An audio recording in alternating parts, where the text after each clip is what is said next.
now in a little cage. And it's, how did I get here? How did they end up dead? What happened? And I'm trying to make sense out of it. I'm still trying to make sense out of it. Didn't start out this way. I've always been interested in Joel Rifkin's story because I find it so unusual compared to what you would think the life of a serial killer was like. I think a lot of people, myself included, think that to become a serial killer, you need to be abused. But he wasn't abused. He came from what would be considered a good home. He grew up in East Meadow, New York, which is a suburb in Long Island. His mother gave me home movies of Rifkin growing up as a kid, and it's filled with birthday parties, visits to the park, and playing with kids. So he seemed to have a very normal and loving childhood. His parents worked hard to give him all the things he needed in life to succeed, and yet he still became a serial killer. And so after he was arrested, anyone that knew Rifkin was completely surprised by the fact that this mild-mannered kid that had grown up in East Meadow was a serial killer that was living amongst them. I've seen reports about it and read articles about it. It's just not the Joel I could ever imagine. He was kind of quiet, reserved, but to me, very friendly. He wasn't a scary person at all. He wasn't threatening to anybody or anything. The person I knew was not an evil person. He was just a soft-spoken, easygoing, polite guy who, if a neighbor came home, if it was an older woman, he would offer to help carry her packages. There was literally nothing about this man that would have led me to believe that he would have ever done what he did. I think that's what made it a shock to everybody who knew him, that it was almost like a Jekyll and Hyde thing. The last time that I was ever with him was in '84.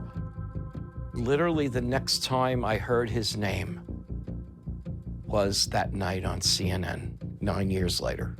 There was an arrest of Joel Rifkin for murder. I remember this like it was yesterday.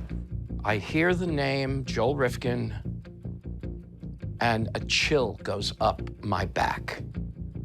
And on the screen, law enforcement is bringing him into a police station. And then I'm like, oh my God, it's him. It was not just shocking, which it clearly was, but it was really sad. I don't think Joel was just a maniacal type person that was destined to murder people. I just think, you know, something happened, clicked in his mind.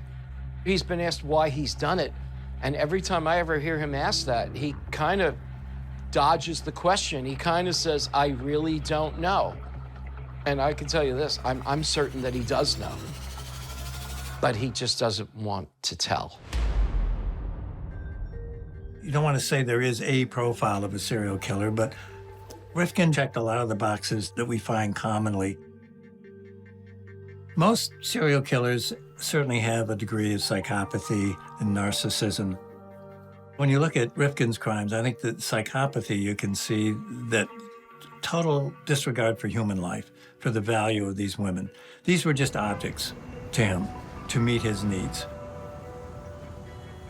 The narcissism, I think, is there too, because he thinks he's smarter than everyone by doing this and getting away with this. But with these serial killers, we really don't know where this desire to engage in this extremely violent pathological behavior comes from. We know it's multi-determined. There can be environmental influences, contextual influences. There can be genetic predispositions. I talk about the nature-nurture tango. It's a dance between the two, and we don't really know how it all comes together. But it becomes this combustible combination of these things that result in Rifkin. An analogy that I use a lot in trying to explain this, so you make a cake, all right? And you mix up the batter and you put the cake in the oven and you get it out and you realize, I didn't put any sugar in the cake. Am I gonna massage that in the cake now? Am I gonna be able to rub that sugar? No, you're not. Or you pour motor oil in the batter. How am I gonna get the motor oil out of the cake? Well, you're not. And it's the same with these guys. They either are missing something they need or they have something they don't need. And right now, we don't know how to make it right.